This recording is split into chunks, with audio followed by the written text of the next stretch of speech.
Hello friend, आपका स्वागत है हमारे मामा भांजा आईएएस के यूट्यूब प्लेटफॉर्म पर। तो मैं आप लोगों को सतत विकास लक्ष्य पढ़ा रही थी, एसडीजी अर्थात सस्टेनेबल डेवलपमेंट गोल्स पढ़ा रही थी। उसका हम पढ़ेंगे सेकेंड लेक्चर। ठीक है, इस लेक्चर में आप लोगों को मैं ये पूरा टॉपिक कंप्लीट करवा दूंगी। तो आइए जानते हैं, मैंने आप लोगों को कहाँ तक फर्स्ट वाले लेक्चर में कहाँ तक पढ़ा दिया था वो बताती हूँ। तो मैंने आप लोगों को यहाँ तक पढ़ा दिया था कि जो हमारे सतत विकास लक्ष्य है उसको कौन सी संस्था के द्वारा या फिर कौन से कार्यक्रम के तहत लाया जाता है और कब लाया गया था, ये मैंने बता दिया था। एक बार आपको मैं फिर से बता देती।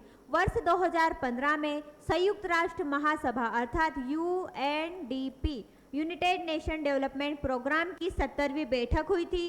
कौन सी बैठक हुई थी? 70वीं बैठक में 2030 तक के लिए 17 लक्ष्य निर्धारित किए गए। किसके तहत? एसडीजी के तहत। याद रखना, एसडीजी को लाने वाला कौन है? संयुक्त राष्ट्र महासभा अर्थात यूनाइटेड नेशन डेवलपमेंट प्रोग्राम। इसके द्वारा 2015 में एक 70वीं बैठक की गई थी और 2030 तक जो 17 लक्ष्य निर्धारित किए गए उन्हें कंप्लीट करने का लक्ष्य लिया गया था या पर किया गया था। फिर मैंने बताया था 17 लक्ष्य ये बताया था जो कि हमें 2030 तक कंप्लीट करना है। फिर ये लक्ष्य कब से प्रारंभ हो गए थे पूरे विश्व में? तो 1 जनवरी 2016 से ये जो लक्ष्य है वो पूरे विश्व में लागू हो गए थे। फिर स्थानीकरण को अपनाने वाला पहला शहर कौन सा बताया था मैंने? भोपाल। तो स्थानीकरण को अपनाने वाला भारत का पहला शहर कौन सा है? भोपाल है।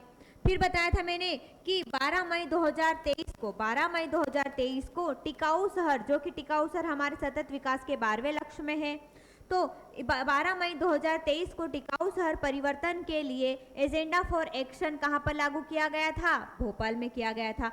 तो स्थानीकरण को अपनाने वाला शहर भी कौन सा है? भोपाल है। उसी प्रकार 12 मई 2023 को टिकाऊ शहर परिवर्तन के लिए एक एक्शन लॉन्च किया गया था, एजेंडा फॉर एक्शन, जो कि भोपाल में ही लॉन्च किया गया था। इतना मैंने यहाँ तक आप लोगों को बता दिया था। अब इसके आगे पढ़ते हैं आज से अपन इस लेक्चर में।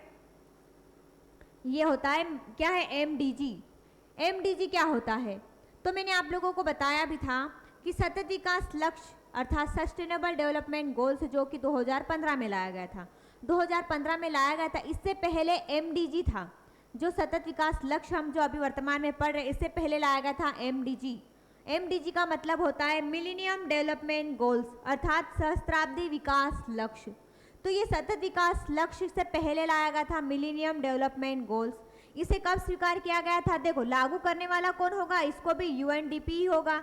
यूएनडीपी के द्वारा इसे लागू किया जाएगा। कब से प्रारंभ किया गया था? 2000 से इस फ्रेम को स्वीकार किया गया। फिर मैंने बताया था इन लक्ष्यों को 2019 के स्तर पर गणना की गई। इसके अंदर जो लक्ष्य निर्धारित किए गए हैं वो कौन से ईयर के थे? तो 1990 के स्तर की गणना की गई थी, जो कि 2015 तक इन्हें लक्ष्य निर्धारित किए, जो कि इन्हें 2015 तक कंप्लीट करना है। तो हमने सतत विकास लक्ष्य में कितने गोल है? हमारे 17 गोल है। उसी प्रकार मिलेनियम डेवलपमेंट गोल्स जो है उसके तहत कितने गोल है? तो 8 गोल है और 18 प्रयोजन है। और हमारे यहाँ सतत विकास के तहत 169 कितने प्रयोजन है और 17 गोल है। और यहाँ पर कितने? 8 गोल और 18 प्रयोजन है। फिर ये क्या हुआ? ये जो मिलेनियम डेवलपमेंट गोल है ये कहाँ पर लागू किया गया? देश में कौन कौन से हिस्से में? तो आप बताना कि ये सिर्फ विकासशील एवं गरीब देशों में ही लागू किया गया था। तो याद रखना, मिलेनियम डेवलपमेंट गोल्स इसका पूरा नाम है एमडीजी का। इसे 2000 में स्वीकार किया गया था। इसके तहत 8 लक्ष्य है और 18 प्रयोजन है, जो कि इन्हें 2015 तक कंप्लीट करना था। ये कंप्लीट हो जाएंगे उसके बाद कौन सा लाया गया? सस्टेनेबल डेवलपमेंट गोल्स लाया गया था, जो कि हम वर्तमान में उसको पढ़ते हैं। और ये कहाँ पर लागू किया गया था? विकासशील और गरीब देशों के लिए ही लाया गया था। यहाँ तक समझ में आ गया आपको मिलेनियम डेवलपमेंट? चलो आगे बढ़ते हैं। फिर अब पढ़ते हैं इनको लागू करने वाला। अभी मैंने आप लोगों को कितनी देर से पढ़ा है? एसडीजी और एमडीजी ये सभी चीजें पढ़ाई। तो अब इसको लागू करने वाला कौन है ना? इनको लागू करने वाला कौन है? यूएनडीपी अर्थात यूनाइटेड नेशन डेवलपमेंट प्रोग्राम। क्या है? यूनाइटेड नेशन डेवलपमेंट प्रोग्राम अर्थात संयुक्त राष्ट्र विकास कार्यक्रम। इसको ये एसडीजी 1 जनवरी 2016 को प्रभाव में आ गया था। और यूएनडीपी की निगरानी और संरक्षण में यह अगले 15 सालों तक क्या करेगा? काम करेगा। क्योंकि अभी क्या चल रहा है? 2025 चल रहा है, हमें तो 2030 तक कंप्लीट करना है। है ना, ये लक्ष्य 2030 तक करना है, तो अभी 25 चल रहा है। तो क्या हुआ कि ये जो यूएनडीपी है ये एमडीजी और एसडीजी को लागू करने वाला एक कार्यक्रम है, जिसके तहत एसडीजी अभी वर्तमान में चल रहा है, तो 15 सालों तक क्या करेगा, ये प्रभावी रहेगा अभी, तो है ना। फिर क्या हुआ, संयुक्त राष्ट्र की प्रमुख एसडीजी लक्ष्य प्राप्ति का कार्य करने वाली एक संस्था है जो विश्व के 170 देशों पर लक्ष्य प्राप्त करने के लिए निगरानी करेगी। जो यूएनडीपी है वो एसडीजी के तहत विश्व के 170 देशों पर क्या करेगी, निगरानी रखने का काम करेगी कि ये किस प्रकार से जो लक्ष्य है कंप्लीट कर रहे हैं, है ना। वैश्विक स्तर पर हमारे लक्ष्य 17 है, फिर आगे हम बताऊंगे हमारे भारत में कितने हैं और हमारे मध्य प्रदेश में कितने हैं। फिर आए यूएनडीपी का प्रमुख लक्ष्य इन देशों से गरीबी को खत्म करना है। यूएनडीपी का मुख्य उद्देश्य क्या है इस कार्यक्रम को लागू करने का, तो आप क्या कहोगे, हमारे देश से, हमारे जो विश्व के जो सभी देश है उन देशों से गरीबी को खत्म करना ही इसका उद्देश्य है, और लोकतांत्रिक शासन व्यवस्था को प्रोत्साहित करना है, साथ ही साथ पर्यावरणीय परिवर्तन और आपदा परिवर्तन पर कार्य करना तथा आर्थिक समानता प्राप्ति पर ध्यान केंद्रित करना है। फिर एसडीजी लक्ष्य को प्राप्त करने के लिए सरकारी, निजी क्षेत्र, ग्रामीण क्षेत्र, समाज हो गया, या सभी लोगों को सहयोग करना होगा। हम क्या करें, सतत विकास कर रहे, तो उसमें हमें चाहे वो सरकारी व्यक्ति हो, चाहे वो निजी व्यक्ति हो, चाहे वो नागरिक हो, चाहे पूरा समाज हो, सभी को मिलकर हम क्या करेंगे, सभी मिलकर सहयोग करेंगे, सभी लोगों एक दूसरे का सहयोग करेंगे, तो हम सतत विकास लक्ष्य जो 2030 तक कंप्लीट करना है वो हम पहले ही कंप्लीट कर लेंगे, जो हमारे 17 गोल है वो, है ना। तो क्या है इसके तहत कि हमें सभी व्यक्तियों को मिलकर सभी का सहयोग, एक दूसरे का सहयोग करके ही हम 17 गोल कंप्लीट कर सकते हैं। इतना आया आपको समझ में यूएनडीपी क्या करता है। तो यूएनडीपी एसडीजी और एमडीजी की निगरानी और संरक्षण रखने का कार्य करता है। चलो आगे बढ़ते हैं। फिर ये यूएनडीपी है, ये आप देख पा रहे होंगे, ये यूएनडीपी का लोगो है। अब ये यूएनडीपी तो मैंने कहा कि एसडीजी और एमडीजी का क्या करता है, संरक्षण और निगरानी रखने का काम करता है, जो कि 170 देशों पर क्या करेगा, ये निगरानी रखने का काम करेगा। इसका गठन कब किया गया था, तो इसका गठन किया गया था 22 नवंबर 1965 में। यूएनडीपी का गठन कब किया गया था, तो 22 नवंबर 1965 को यूएनडीपी की स्थापना की गई थी। इसका मुख्यालय कहाँ पर है, तो इसका मुख्यालय कहाँ पर है, न्यूयॉर्क में क्या है, यूएनडीपी का मुख्यालय है। यूएनडीपी का मुख्यालय कहाँ पर है, न्यूयॉर्क में है। और मूल संगठन क्या है इसका, इकोसोक इसका क्या है, मूल संगठन है। आया ना आप लोगों को समझ में। यूएनडीपी की स्थापना कब की गई थी या फिर उसका गठन कब किया गया था, तो 22 नवंबर 1965 को। इसका मुख्यालय कहाँ पर है, न्यूयॉर्क शहर में। इसका मूल संगठन क्या है, तो इकोसोक क्या है इसका मूल संगठन है। चलो आगे बढ़ते हैं। फिर अब आपको मैं सतत विकास जो हम पढ़ रहे हैं उसकी विशेषताएं बताती हूँ।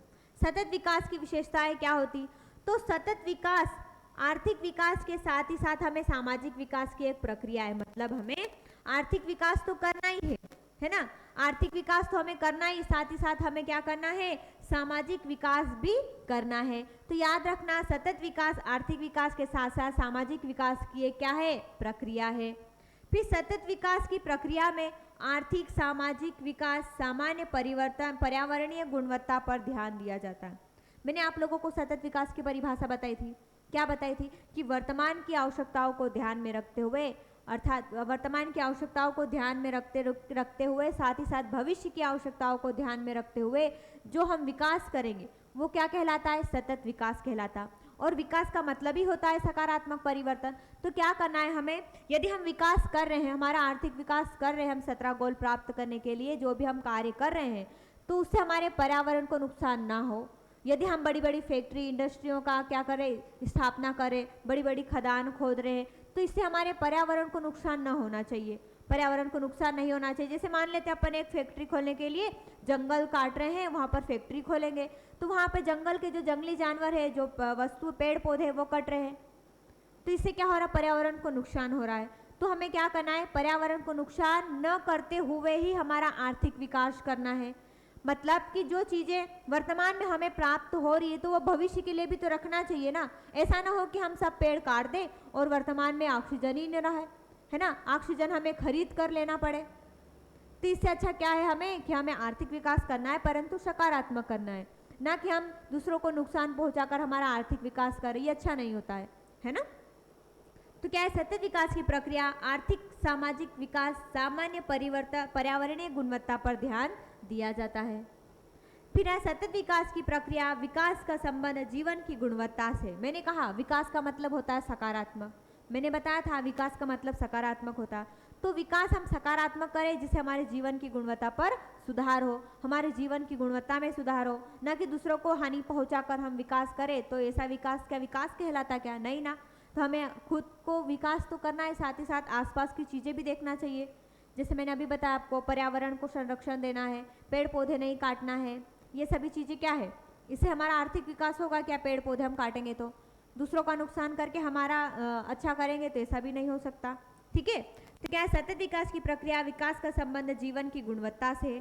सतत विकास की अवधारणा सामाजिक आर्थिक पर्यावरणीय उद्देश्यों में संतुलन स्थापित करना अपरिहार्य है तथा ताकि इनके उद्देश्य की पूर्ति आपस में टकराव ना हो, ना कि ऐसा हो कि पर्यावरण का नुकसान पहुंचा रहे, प्राकृतिक आपदाएं आ रही है ना। जो आप देख पा रहे हो प्राकृतिक आपदाएं आती है वो इसी कारण आती है, जो हम प्राकृतिक का नुकसान करते हैं तो समय उनसे उनका सामना करना पड़ता, फिर बाद में हमें बादल फटना, भूस्खलन होना, भूकंप आना, ये सभी चीज़ें क्या है, प्राकृतिक आपदाएं हैं। तो यदि हम प्रकृति को नुकसान पहुंचाएंगे तो प्रकृति भी हमको नुकसान पहुंचाएगी।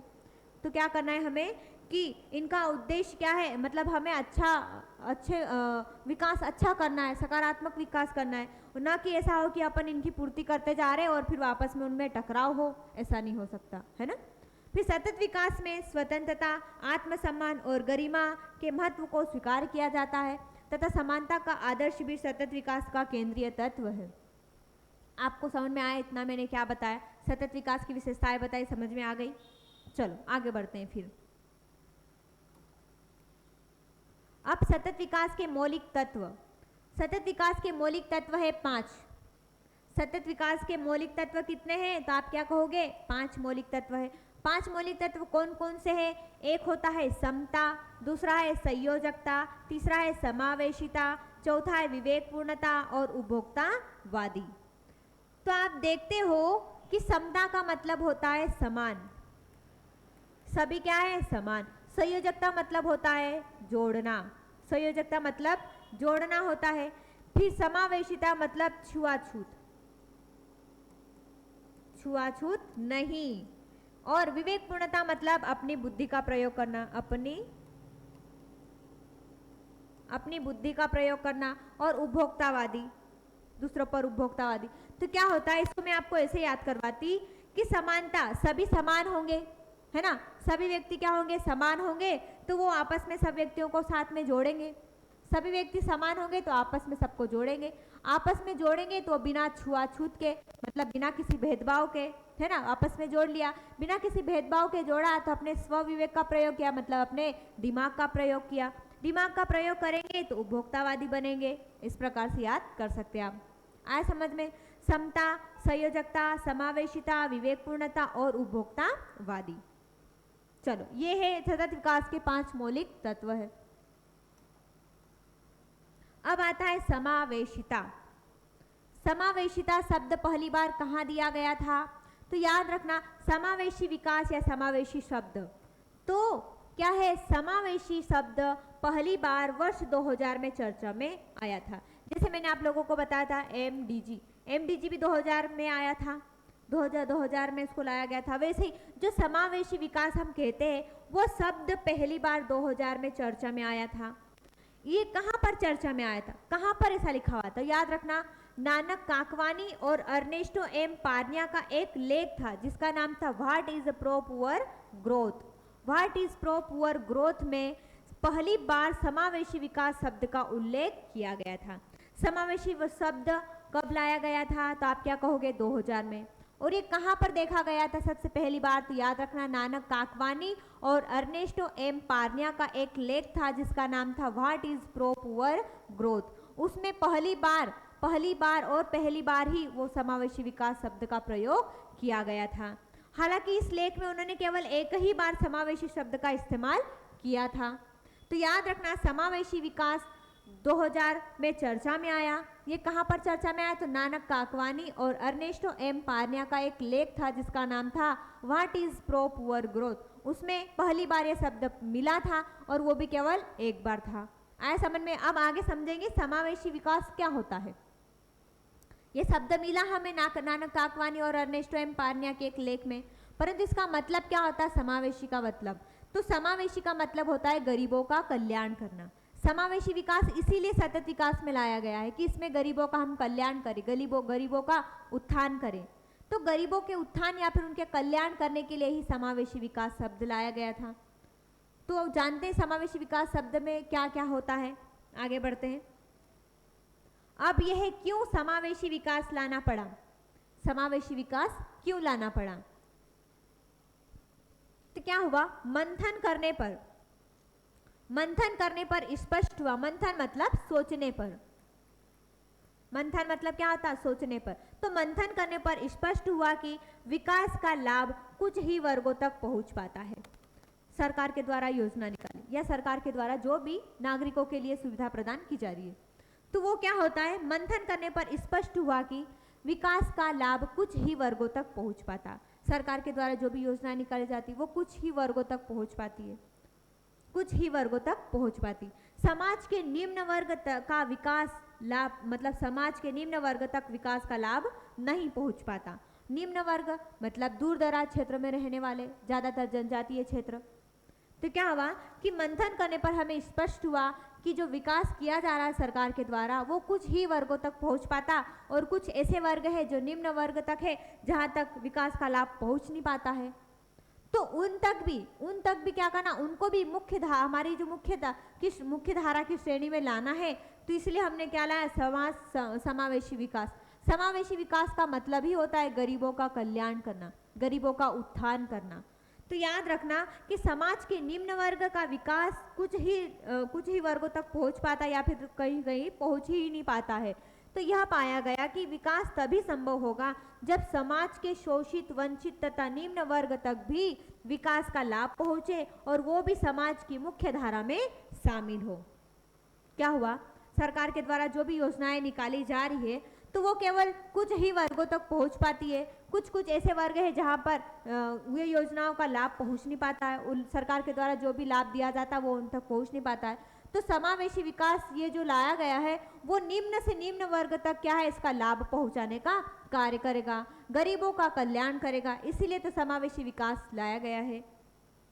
फिर क्या हुआ? इसके बाद ये जो समावेशी विकास किया गया उसके बाद विश्व बैंक ने भी समावेशी विकास की अवधारणा प्रस्तुत कर दी। विश्व बैंक के द्वारा भी समावेशी विकास की अवधारणा प्रस्तुत की गई थी। फिर आए समाज के गरीब, पिछड़े, शोषित तथा वंचित वर्गों का सशक्तिकरण कर उन्हें विकास की मुख्य धारा में लाना है ताकि केवल वो अपने जीवन स्तर को ऊंचा न कर सके बल्कि हमारे देश का विकास करने में भी भागीदार बन सके। तो क्या है? अपने जीवन स्तर को ऊंचा उठा सके, बल्कि अपने जीवन स्तर को तो ऊंचा उठा सकेगा बल्कि हमारे देश के विकास में भी वो क्या बने? भागीदार बने। तो खुद का विकास तो करेंगे ही, साथ ही साथ हमारे देश का भी विकास होगा, तभी तो हम 17 गोले वो कंप्लीट करेंगे हमारे, है ना। तो क्या है? समावेशी विकास का मतलब ही होता है गरीबों का कल्याण करना। आए समझ में इतना? चलो आगे बढ़ते। फिर अब मैंने ये 17 गोल आपको बताए थे, 17 गोल बताए थे मैंने कि कोई गरीब नहीं रहेगा। पहला क्या है? कोई गरीब नहीं रहेगा। 17 गोल मैंने कहे थे, कौन कौन से गोल है तो वो पढ़ते अपन। क्या है? पहला क्या है? कोई गरीब नहीं रहेगा। कोई गरीब नहीं रहेगा। कोई गरीबी ही नहीं रहेगा तो कोई भूखा भी नहीं रहेगा। कोई भूखा नहीं रहेगा तो उनका स्वास्थ्य अच्छा होगा, स्वास्थ्य अच्छा होगा और खुशहाल होगा। स्वास्थ्य अच्छा हो गया और खुशहाल है तो वो गुणवत्तापूर्ण शिक्षा ग्रहण करेगा। शिक्षा अच्छी ग्रहण करेगा तो लैंगिक समानता में क्या करेगा? वो भेदभाव नहीं करेगा, लड़का लड़की में वो भेदभाव नहीं करेगा। सभी ये चीज़ें अच्छी होगी तो चारों ओर स्वच्छ जल मिलेगा और चारों ओर स्वच्छता होगी। चारों ओर स्वच्छता होगी तो हमें सस्ती और स्वच्छ ऊर्जा प्राप्त होगी। स्वच्छ और सस्ती ऊर्जा प्राप्त हो गई तो हमारा अच्छा स्वास्थ्य होगा, मतलब अच्छा विकास होगा, मतलब हमारा आर्थिक विकास होगा। देखो सबसे पहले क्या करना है? 17 विकास लक्ष्य है, उसमें से मैं आपको पहले ये पढ़ाती हूँ। पहला क्या है? पहला लक्ष्य क्या है? कोई गरीब ना रहेगा। कोई गरीब रहेगा ही नहीं, सबके पास पैसे होंगे, भोजन होगा, तो कोई गरीब रहेगा ही नहीं, तो कोई भूखा नहीं रहेगा। कोई भूखा रहेगा ही नहीं तो उनका स्वास्थ्य अच्छा होगा। तीसरा क्या है, स्वास्थ्य अच्छा होगा। स्वास्थ्य अच्छा होगा तो खुशहाल जीवन होगा उनका। फिर सभी चीज़ें, स्वास्थ्य अच्छा हो गया है ना, खुशहाली जीवन है, तो शिक्षा अच्छी ग्रहण करेगा वह व्यक्ति। शिक्षा अच्छी ग्रहण कर लेगा तो फिर लैंगिक समानता कम करेगा, मतलब लड़का लड़की में भेदभाव नहीं करेगा। लैंगिक समानताएं हो गई, मतलब लैंगिक समानता करेगा, मतलब लैंगिक जो समान, सबको समान मानेगा, तो सबको समान मानेगा तो चारों ओर स्वच्छता हो जाएगी। चारों ओर स्वच्छता हो जाएगी तो हमें स्वच्छ जल प्राप्त होगा। स्वच्छ जल प्राप्त हो गया, स्वच्छता हो गई तो हमें स्वच्छ ऊर्जा प्राप्त होगी, स्वच्छ और सस्ती ऊर्जा प्राप्त होगी। स्वस्थ और स्वच्छ और सस्ती ऊर्जा प्राप्त होगी तो हमारा क्या होगा, अच्छा आर्थिक विकास होगा। आए समझ में आप लोगों को? मैं आपको ट्रिक के माध्यम से याद करवा रही हूँ कि पहला है कोई गरीब ना रहे। पहले क्या है, पहला जो सतत विकास लक्ष्य का जो 17 लक्ष्य है उनमें पहला पढ़ा रही कोई गरीब ना रहे।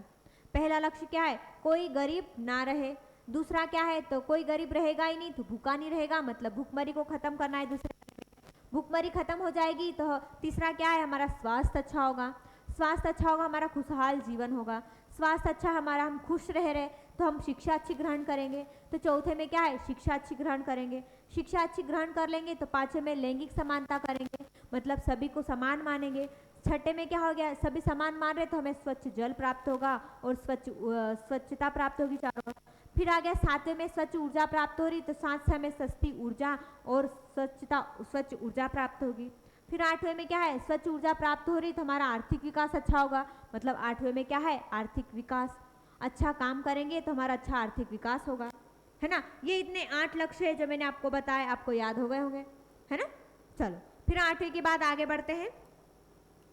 9वां लक्ष्य कौन सा है, 9वां लक्ष्य। तो मैंने कहा 8वें में आर्थिक विकास अच्छा होगा, तो आर्थिक विकास करने के लिए हमें उद्योगों का निर्माण, नवाचार का निर्माण, बुनियादी ढांचे का निर्माण करना होगा, तभी तो हमारा आर्थिक विकास होगा। तो 8वें में आर्थिक विकास है और 9वें में उद्योगों का निर्माण, नवाचार का निर्माण, बुनियादी ढांचे का निर्माण करेंगे। और सभी ये चीज़ें होगी तो उद्योगों का निर्माण हम कर रहे हैं, तो उद्योगों का निर्माण करेंगे तो वहाँ पर पुरुष स्त्री तो काम करने के लिए मजदूर तो लगेंगे, तो वहाँ पर सब काम एक साथ करेंगे तो असमानताओं में कमी आ जाएगी, मतलब सबको एक समान मानेंगे तो असमानताओं में कमी आ जाएगी 10 में। फिर असमानता में कमी हो जाएगी, सब स्त्री पुरुष अच्छे से साथ में काम करेंगे तो एक टिकाऊ शहर का निर्माण हो जाएगा। एक टिकाऊ शहर का निर्माण हो जाएगा। एक टिकाऊ शहर का निर्माण हो गया तो हम जिम्मेदार बन जाएंगे, जिम्मेदार उपभोग और उत्पादन, जिम्मेदार उपभोग बन जाएंगे हम, है ना। जिम्मेदार बन जाएंगे तो हम कहीं पे जाएंगे, बाहर काम करने के लिए जाएंगे तो हमारा जलवायु परिवर्तन होगा, मतलब जलवायु कार्यवाही। 13 में जलवायु कार्यवाही हो गया तो हम कहीं दूसरी जगह जा रहे तो हमारा जलवायु परिवर्तन तो हो गया। दूसरे शहर में काम करने के लिए जाते तो हमारा जलवायु परिवर्तन हो जाता। जलवायु परिवर्तन के साथ साथ हमारा जल भी वहाँ का परिवर्तन हो जाएगा, जल परिवर्तन हो जाएगा। जल परिवर्तन होगा, साथ ही साथ भूमि परिवर्तन भी हो जाएगा। भूमि परिवर्तन हो जाएगा तो हम वहाँ पर शांति से न्याय करेंगे, मतलब शांति से काम करेंगे और हमारे जो भी आवश्यकताएं उसे हम मजबूत करेंगे। सभी आवश्यकताएं मजबूत कर दिए तो हमारे लक्ष्य पूरे हो जाएंगे, मतलब साझेदारी हो जाएगी। आया समझ में आप लोगों को? मैंने ट्रिक से बताया।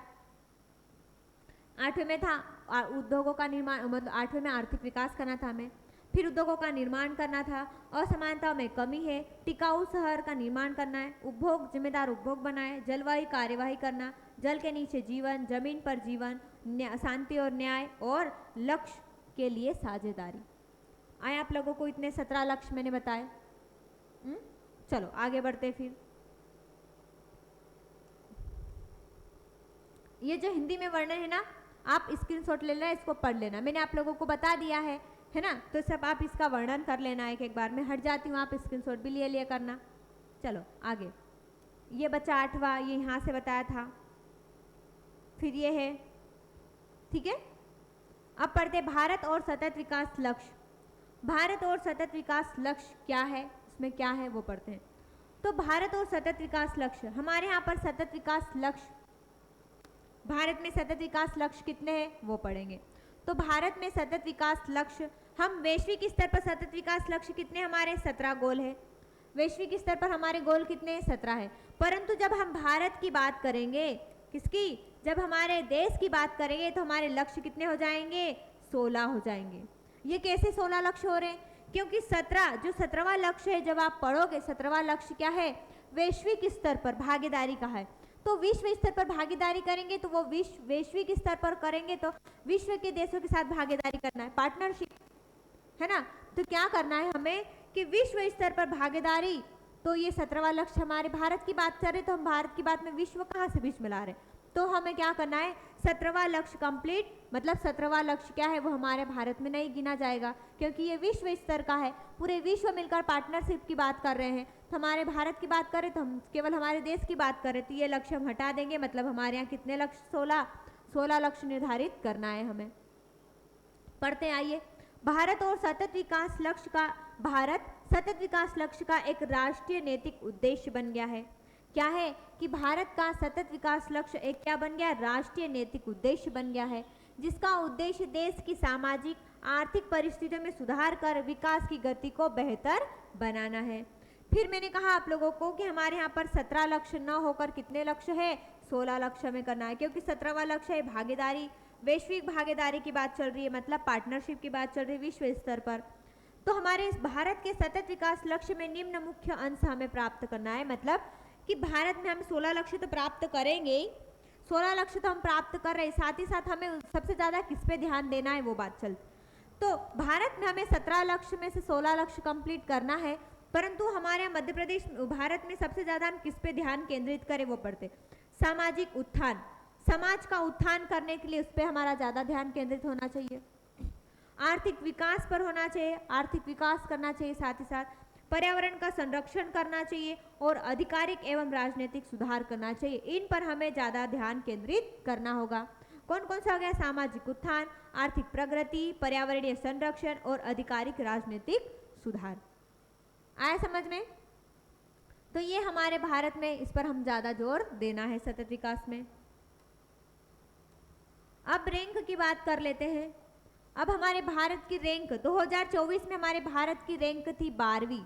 2024 में सतत विकास में हमारे देश की रैंक थी 112वीं। क्या है? इंडिया इंडेक्स अर्थात एसडीजी इंडिया इंडेक्स कौन जारी करता है? तो आपको मैं आगे बताऊंगी। ये नीति आयोग के द्वारा सूचकांक जारी किया जाता है। तो एसडीजी इंडेक्स में भारत की रैंक कितनी थी? 112वीं। कब? 2024 में। 2024 में भारत की रैंक थी 112वीं। कितने देशों के अंतर्गत? 166 देशों के अंतर्गत हमारे देश की रैंक कितनी थी? 112वीं थी। परंतु वर्तमान में कितनी रैंक है हमारी? वर्तमान में 99वीं रैंक है। वर्तमान में हमारे भारत की रैंक कितनी है? 99वीं है। मतलब 2025 की बात कर रहे हैं, 2025 में हमारे भारत की रैंक कितनी है? 99वीं है। और कितने देशों के अंतर्गत? 167 देशों के अंतर्गत हमारे देश की रैंक कितनी है? 99वीं। तो यहाँ चलो यहाँ बताती आप लोगों को मैं भारत की रैंक 2024 की बात करते अपन, 2024 की बात करते और 2025 की। तो भारत की रैंक 2024 में कितनी थी? 112वीं रैंक थी। कितने देशों के अंतर्गत? 166 देशों के अंतर्गत। 166 देशों के अंतर्गत हमारे भारत की रैंक थी 112वीं। और हमारे भारत की रैंक 2025 में कितनी है? 99वीं रैंक है। कितने देशों के अंतर्गत? 167 देशों के अंतर्गत हमारे भारत देश की रैंक कितनी है? ये रैंक की बात चल रही है ना। रैंक कितनी? 99वीं रैंक है। फिर ये लाइन आप काट देना, इसको इस पे मत ध्यान देना, इसका स्कोर गलत है ना यहाँ पर थोड़ा सा। फिर क्या हुआ? अब हम हमारे भारत का स्कोर जानते हैं। भारत का स्कोर की बात चलती है तो स्कोर में तो हमारे जो नीति आयोग है, हमारे यहाँ रिपोर्ट कौन प्रस्तुत करता है? सूचकांक नीति आयोग के द्वारा प्रस्तुत की जाती। तो अभी तक हमारे भारत में 3 रिपोर्ट प्रस्तुत की गई, चौथी भी प्रस्तुत की गई, उसके बारे में भी जानेंगे। परंतु हमारे भारत में अभी तक हमारे भारत में स्कोर की जो रैंक है नीति आयोग के द्वारा जारी की जाती वो केवल 3 की गई है। 3 कौन कौन सी हो गई है? एक 2018 में तो हमारे भारत में नीति आयोग के द्वारा सूचकांक जारी किया गया था। फर्स्ट वाला कब किया गया था? 2018 में। दूसरा किया गया था 19-20 में, 2019-20 में। और तीसरी रिपोर्ट प्रस्तुत की गई थी 20-21 में। कौन सी तीसरी रिपोर्ट? और चौथी रिपोर्ट अभी प्रस्तुत की गई 2023-24 में। तो याद रखना कि एसडीजी इंडेक्स हमारे भारत में 3 रिपोर्ट प्रस्तुत की गई, अर्थात मान लेते हैं अभी वर्तमान की भी गिने तो 4 रिपोर्ट प्रस्तुत कर दी। सबसे पहली रिपोर्ट कब प्रस्तुत की थी? 2018 में। उस समय हमारे भारत की रैंक कितनी थी? 57। 2018 में जब भारत की स्कोर, भारत का स्कोर कितना था 2018 में जब फर्स्ट रिपोर्ट प्रस्तुत की गई थी? तो 57 हमारा स्कोर था। फिर 2019-20 में जब रिपोर्ट प्रस्तुत की गई थी तो उस समय हमारा स्कोर कितना था? 66 था। उस समय हमारा स्कोर कितना था? 66 था।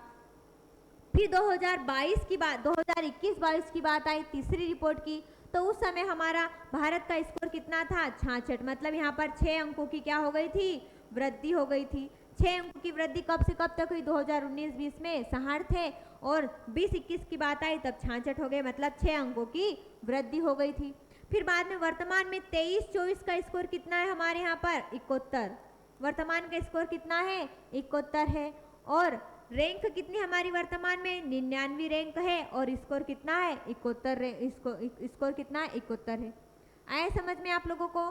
तो याद रखना कि हमारे भारत में जो सूचकांक जारी वो नीति आयोग के द्वारा जारी किया जाता है। उसमें सबसे उसने रिपोर्ट प्रस्तुत की थी 2018 में, जिसका स्कोर कितना था?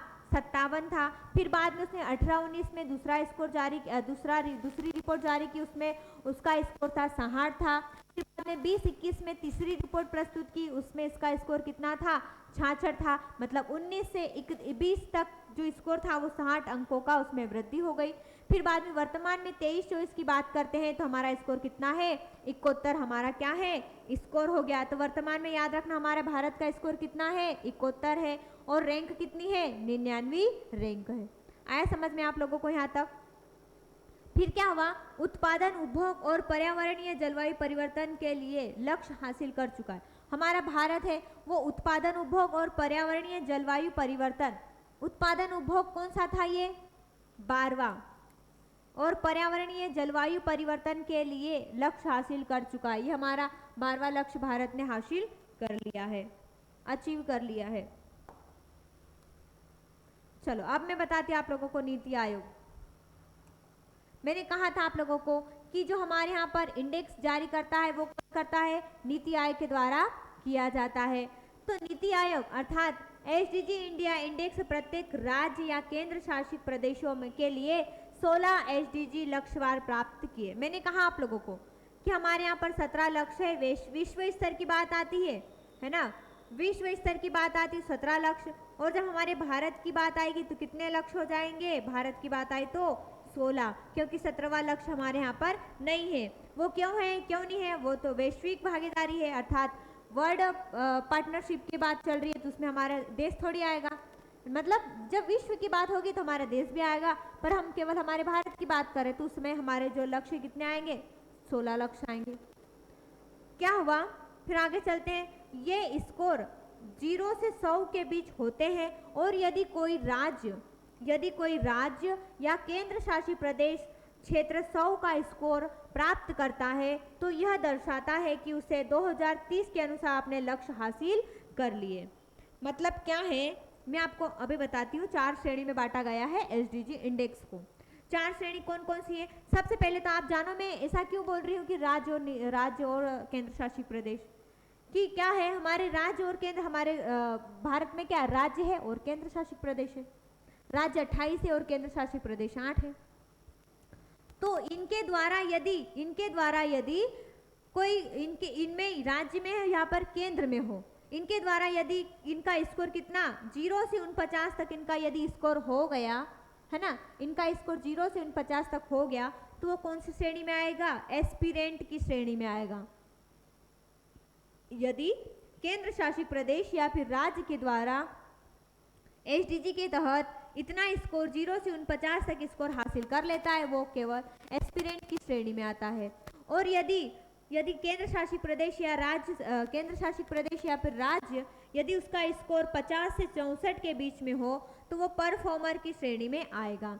कौन सी श्रेणी में आएगा? परफॉर्मर की श्रेणी में आएगा।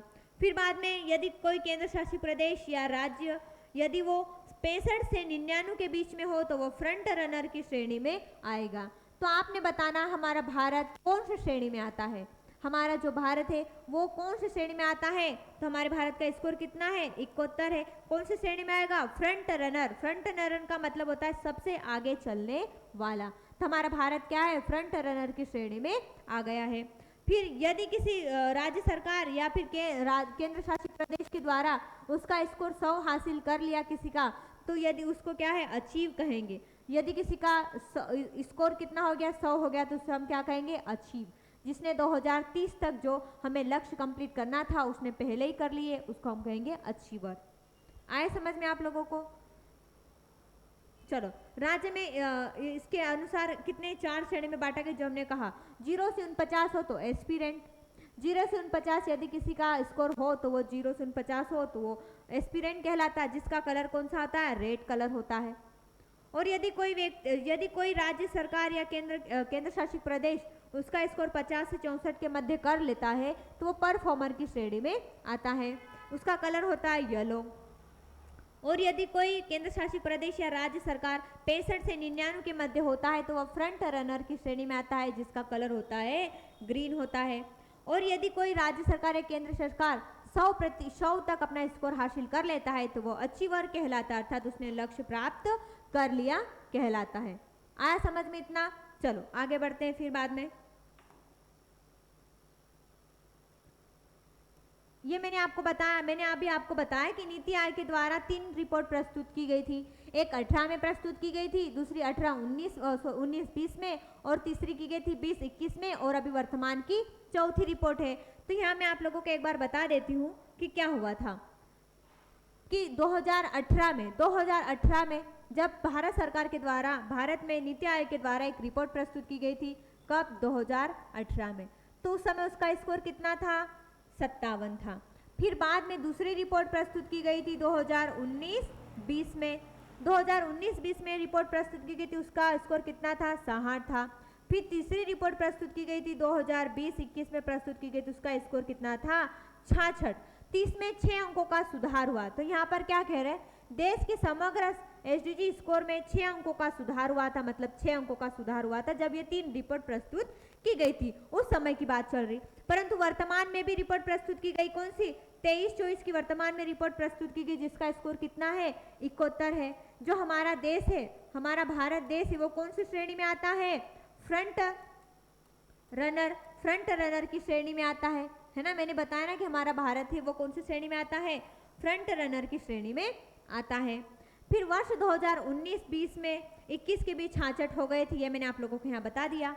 वर्तमान में हमारा जो देश है उसमें, मतलब वर्तमान में हमारे देश में ऐसा कोई सा राज्य नहीं है, ऐसा कोई सा राज्य भी नहीं है और कोई सा केंद्र शासित प्रदेश भी नहीं है जो एस्पिरेंट के मध्य आता है और अचीवर के मध्य आता। या मतलब अभी तक कोई ज़्यादा बहुत कम भी नहीं है और मतलब ऐसा कोई केंद्र शासित प्रदेश या राज्य सरकार नहीं है जिसका स्कोर 0 से 49 हो और जिसने अचीव हासिल कर लिया, ऐसा कोई भी राज्य या केंद्र शासित प्रदेश नहीं है।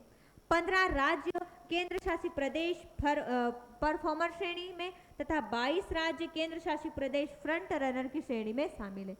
क्या कहा कि 15 राज्य ऐसे हैं हमारे राज्य में, हमारे 28 राज्य, उसमें से 15 राज्य ऐसे हैं, अर्थात 15 राज्य ऐसे हैं या फिर केंद्र शासित प्रदेश ऐसे हैं जो परफॉर्मर की श्रेणी में आते हैं। क्या कह रहे हैं यहाँ पर कि 15 राज्य या फिर केंद्र शासित प्रदेश, 15 राज्य केंद्र शासित प्रदेश ऐसे हैं जो केवल किसकी, परफॉर्मर श्रेणी में आ रहे हैं। कौन सी श्रेणी में आ रहे हैं, परफॉर्मर की श्रेणी में आ रहे हैं।